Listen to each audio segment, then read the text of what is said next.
Hello बच्चों, कैसे हैं आप लोग। चलिए क्वेश्चन नंबर 7 सॉल्व करते हैं। इससे पहले हम लोग क्वेश्चन 1 2 3 4 6 सब सॉल्व कर चुके हैं और चैप्टर 7A 7B और 7C सॉल्व कर रहे हैं। और इसके साथ साथ इंट्रोडक्शन क्लास भी एक सॉल्व किया गया इसमें। ठीक है ना। चलिए सॉल्व करते हैं क्वेश्चन को। तो जीरो को एक साइड करते हैं। ठीक है, थोड़ा फिगर बड़ा रहेगा तो समझ में आएगा क्या एंगल्स बन रहे हैं और कैसे बन रहे हैं। ठीक है, चलिए।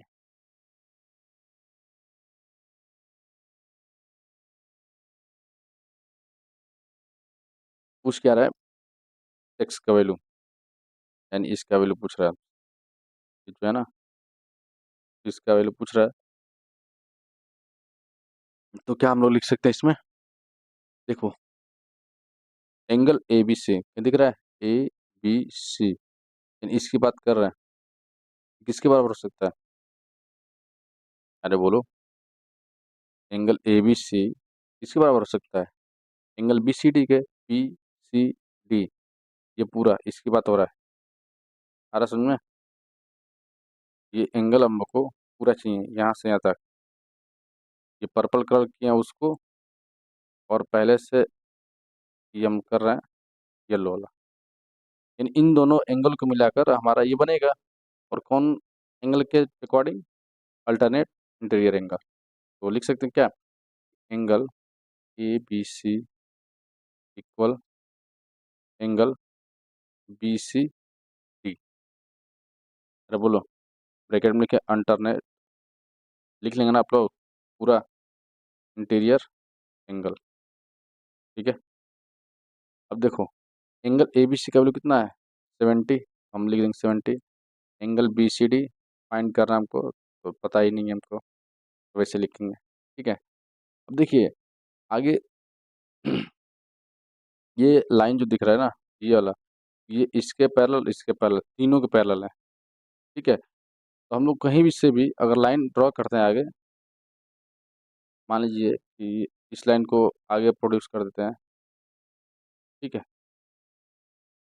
और इसको भी थोड़ा सा आगे बढ़ा दें, तो यहाँ से देखिए, और ये एंगल को ऐसे लाइन प्रोड्यूस कर दिया गया, मतलब बढ़ाने के लिए कहा जा रहा है। तो इसमें देखिए क्या लिखेंगे, आगे लिख सकते हैं कि angle E C D, angle E C D plus, E C D देख रहे हैं आप, ई सी डी, इसकी बात हो रही है। क्योंकि देखो यहाँ से एंगल ये है ना, इस एंगल के बराबर हम कर देंगे ई सी डी।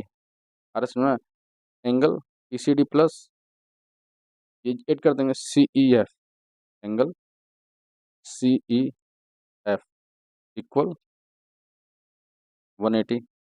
ठीक है, अब देखो 180 तो कर दिए हम लोग, तो क्यों हुआ, वो इंटीरियर एंगल। आ रहा समझो ना, अब बस ऐड कर दो, जिसका जिसका वैल्यू पता है तुमको। ई सी डी का वैल्यू कितना है, फाइंड करना है। Angle E C D plus angle C F का वैल्यू क्या होगा, सी एफ को पहले से दिया है कितना, 130, लिखेंगे 130 इक्वल 180।